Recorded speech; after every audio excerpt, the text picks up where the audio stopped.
Hi ನಮಸ್ಕಾರ ಎಲ್ರಿಗೂ. ನಮ್ಮ ಉತ್ತರ ಕರ್ನಾಟಕದ ಸ್ಪೆಷಲ್ ಜೋಳದ ರೊಟ್ಟಿ ಫೇಮಸ್ ತುಂಬಾ ಅಂತ ಎಲ್ರಿಗೂ ಗೊತ್ತು. ಸೊ ಎಲ್ರಿಗೂ ಜೋಳದ ರೊಟ್ಟಿ ಮಾಡೋಕ್ಕೆ ಅಷ್ಟು ಈಸಿಯಾಗಿ ಬರೋದಿಲ್ಲ. ಸೊ ನಾನು ಈಸಿಯಾಗಿ ಹೇಗೆ ಮಾಡೋದಂತ ಹೇಳ್ಕೊಡ್ತೀನಿ. ಫಸ್ಟ್ ಒಂದು ಸ್ವಲ್ಪ ನೀರನ್ನ ಬಿಸಿ ಮಾಡ್ಕೋಬೇಕು. ಬಿಸಿ ಅಂದರೆ ಅದು ಒಂದು ಉಕ್ಕು ಬರೋವರೆಗೂ ಕಾಯಿಸ್ಕೋಬೇಕು. ಅದರಲ್ಲಿ ಒಂದು ಸ್ವಲ್ಪ ಜೋಳದ ಹಿಟ್ಟು ಹಾಕಿದ್ರೆ ಬೇಗ ಉಕ್ಕು ಬರುತ್ತೆ. ಸೊ ಆ ಬಿಸಿ ಬಿಸಿ ನೀರನ್ನ ತೊಗೊಂಡು ನಮಗೆ ಎಷ್ಟು ಬೇಕು ಹಿಟ್ಟು ಅಷ್ಟು ತೊಗೊಂಡು ಅದಕ್ಕೆ ಆ ನೀರನ್ನ ಸ್ವಲ್ಪ ಸ್ವಲ್ಪ ಹಾಕಿ ಗಟ್ಟಿಯಾಗಿ ಹಿಟ್ಟನ್ನ ಚೆನ್ನಾಗಿ ನಾದ್ಕೋಬೇಕು.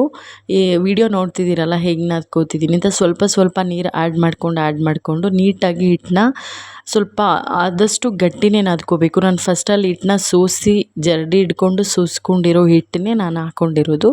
ಸೊ ಫಸ್ಟು ರೊಟ್ಟಿ ಮಾಡೋಕ್ಕಿಂತ ಮುಂಚೆ ಹಿಟ್ಟನ್ನ ಚೆನ್ನಾಗಿ ಸೋಸ್ಕೋಬೇಕು. ಮೀನ್ಸ್ ಜರಡಿ ಹಿಡ್ಕೊಂಡು ಆಮೇಲೆ ಅದಕ್ಕೆ ಒಂದು ಉಕ್ಕು ಬರೋವರೆಗೂ ನೀರು ಕುದಿ ಇರಬೇಕು ಅಂಥ ನೀರನ್ನ ಹಾಕಿ ನೀಟಾಗಿ ಚೆನ್ನಾಗಿ ನಾವು ಚಪಾತಿ ಹಿಟ್ಟು ಹೇಗೆ ಕಲಿಸ್ತೀವಿ ಆ ಕನ್ಸಿಸ್ಟೆನ್ಸಿ ಒಳಗಡೆ ಜೋಳದ ರೊಟ್ಟಿ ಮಾಡುವ ಹಿಟ್ಟನ್ನ ಕಲಿಸ್ಕೋಬೇಕು. ಸೊ ನೋಡ್ತಿದ್ದೀರಾ ಹೇಗೆ ಕಲಿಸ್ಕೋತಿದ್ದೀನಿ ಹಿಟ್ಟು ಅಂತ. ಜೋಳದ ರೊಟ್ಟಿ ಮಾಡೋದು ತುಂಬಾ ಕಷ್ಟ ಅಂತ ತುಂಬ ಜನನೇ ಅಂದ್ಕೋತಾರೆ. ಎಸ್ಪೆಷಲಿ ನಾನು ಕೂಡ, ನನಗೂ ಜೋಳದ ರೊಟ್ಟಿ ಮೊದಲು ಬರ್ತಿರಲಿಲ್ಲ. ಸೊ ಅಂದರೆ ಒಂದು 3-4 ಟೈಮ್ಸ್ ಟ್ರೈ ಮಾಡಿದ್ರೆ ಪಕ್ಕಾ ರೊಟ್ಟಿ ಬಂದೇ ಬರುತ್ತೆ. ಅಷ್ಟೊಂದೇನು ಕಷ್ಟ ಏನು ಆಗೋದಿಲ್ಲ. ಸೊ ನೋಡಿ ಫೈನಲಿ ಹಿಟ್ಟು ಕಲಿಸ್ಕೊಂಡಾಯಿತು. ಈಗ ಅದು ಕೆಳಗಡೆ ನಾವು ಕಲಿಸ್ಕೋಬೇಕಾದ್ರೆ ನಾರ್ಮಲಾಗಿ ಕೆಳಗಡೆ ಎಲ್ಲ ಹಿಟ್ಟು ಅದು ಹತ್ತುತ್ತೆ. ಸೊ ಅದನ್ನೆಲ್ಲ ನೀಟಾಗಿ ಒಂದು ಚಪಾತಿ ತೆಗಿತೀವಲ್ಲ ಆ ಸೌಟಲ್ಲಿ ನೀಟಾಗಿ ತಗೊಂಡು ಮತ್ತೆ ನೀಟಾಗಿ ಹಿಟ್ಟನ್ನ ಕಲಿಸ್ಕೊಂಡು ಫಸ್ಟು ನಾವು ಒಣ ಹಿಟ್ಟು ಆ್ಯಡ್ ಮಾಡಿಕೊಂಡು ಒಣ ಹಿಟ್ಟನ್ನ ಹಾಕಬೇಕು. ಆಮೇಲೆ ಸ್ವಲ್ಪ ಕೈ ತೇವ ಮಾಡಿಕೊಂಡು ಚಪಾತಿಗೆ ಹೆಂಗೆ ನಾವು ಹಿಟ್ಟು ಇದು ಮಾಡ್ತೀವಿ ಅಷ್ಟು ತೊಗೊಂಡು ಫಸ್ಟು ಈ ಥರ ರೌಂಡ್ ಮಾಡಿಕೊಂಡು ನೀಟಾಗಿ ರೊಟ್ಟಿ ಬಡಿಯೋಕ್ಕೆ ಸ್ಟಾರ್ಟ್ ಮಾಡಬೇಕು.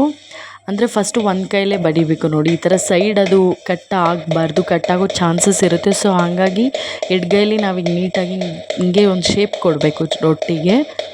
ಆವಾಗ ರೊಟ್ಟಿ ನೀಟಾಗಿ ಹಿಟ್ಟು ಹೆಂಗೆ ಗಟ್ಟಿ ಇರುತ್ತೆ ಸೊ ಹಂಗೆ ನೀಟಾಗಿ ರೊಟ್ಟಿ ನೋಡಿ ಹಿಗ್ತಾ ಇದೆ. ಜಾಸ್ತಿ ನಾವು ಕಲಿಸ್ಕೊಳ್ಳೋ ಜೋಳದ ಹಿಟ್ಟು ಸ್ವಲ್ಪ ತೆಳು ಆಯಿತು ಅಂದರೆ ರೊಟ್ಟಿ ಅರಿಯೋ ಚಾನ್ಸಸ್ ಇರುತ್ತೆ. ಸೊ ಹಂಗಾಗಿ ಸ್ವಲ್ಪ ನೀಟಾಗಿ ಇದು ಮಾಡ್ಕೋಬೇಕು. ನೋಡಿ ರೊಟ್ಟಿ ಹೇಗೆ ಬಡಿತಿದ್ದೀನಿ ಅಂತ.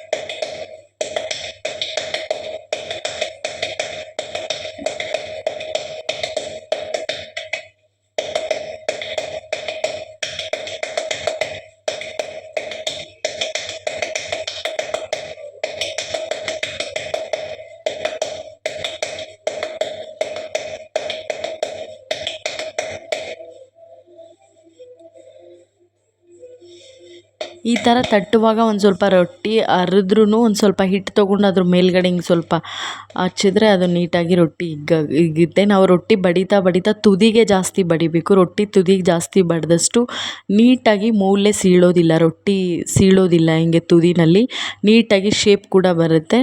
ನಂತರ ಇದನ್ನು ಹಂಚಿನ ಮೇಲೆ ಹಾಕಿ ಇದಕ್ಕೆ ನಾವು ನೀರು ಹಚ್ಚಬೇಕು. ಅಂದರೆ ಒಂದು ತಣ್ಣೀರು ಬಟ್ಟೆಯಲ್ಲಿ ತಣ್ಣೀರು ಹಾಕ್ಕೊಂಡು ಒಂದು ಸ್ವಲ್ಪ ಕಾಟನ್ ಬಟ್ಟೆ ಅದಕ್ಕೆ ಅದ್ದಿ ಜಸ್ಟ್ ಹಿಂಗೆ ಪ್ರೆಸ್ ಮಾಡಬೇಕು. ನೋಡಿ ಜಸ್ಟ್ ಈ ಥರ ರೊಟ್ಟಿಗೆ ನೀಟಾಗಿ ಒರೆಸಿದ್ರೆ ಇದು ವಿತೌಟ್ ಆಯಿಲಿಂದ ಮಾಡೋ ರೊಟ್ಟಿ. ಸೊ ಹಾಗಾಗಿ ಹೆಲ್ತಿಗೂ ತುಂಬ ಬೆನಿಫಿಟ್ ಇದೆ. ಈ ಥರ ಹಚ್ಚಬೇಕು. ಹಚ್ಚಿ ಒಂದು 3 ಮಿನಿಟ್ಸ್ ಇಲ್ಲ 2 ಮಿನಿಟ್ಸ್ ಆದ ತಕ್ಷಣ ಜಾಸ್ತಿ ಹೊತ್ತು ನಾವು ಅಲ್ಲೇ ಹಂಚಿನ ಮೇಲೆ ಬಿಟ್ಬಿಟ್ರೆ ರೊಟ್ಟಿ ಸೀದೋಗೋ ಚಾನ್ಸಸ್ ಇರುತ್ತೆ. ಅಂದರೆ ಗಟ್ಟಿನೂ ಆಗುತ್ತೆ ರೊಟ್ಟಿ ಕಟ್ಟಿ. ಸೊ ಹಂಗಾಗಿ ಆ ಹಂಚಿನ ಮೇಲೆ ಹಾಕಿ ಒಂದು 2 ಮಿನಿಟ್ಸ್ ನಂತರ ಹಿಂಗೆ ರೊಟ್ಟಿ ತಿರ್ವಾಕಿದ ನಂತರ ಅದು ರೊಟ್ಟಿ ಪೂರಿ ಥರ ಉಬ್ಬುತ್ತೆ. ಸೊ ಪೂರಿ ಥರ ಉಬ್ಬಿದ್ರೆ ಆವಾಗ ರೊಟ್ಟಿ ನೀಟಾಗಿ ಬೆಂದಿದೆ ಅಂತ ಅರ್ಥ. ನೋಡಿ ಗೊತ್ತಾಗುತ್ತೆ ನಿಮಗೆ ಇವಾಗ ಪೂರಿ ಥರ ಅದು ಹಿಂಗೆ ರೊಟ್ಟಿ ಸ್ಟಿಫಿಂಗ್ ಆಗುತ್ತೆ ನೋಡಿ. ಇವಾಗ ಈ ಥರ ನೀಟಾಗಿ ಅದು ಹಿಂಗೆ ನೋಡಿ ಪೂರಿ ಟೈಪಲ್ಲಿ ಉಬ್ಕೊಂಡ್ರೆ ರೊಟ್ಟಿ ಚೆನ್ನಾಗಿ ಆವಾಗ ರೊಟ್ಟಿನೂ ಸಾಫ್ಟ್ ಆಗುತ್ತೆ, ನೀಟಾಗಿ ಕೂಡ ರೊಟ್ಟಿ ಬೆಂದಿರುತ್ತೆ. ಸೊ ಈ ಟೈಪಲ್ಲಿ ಮಾಡ್ಕೋಬೇಕು.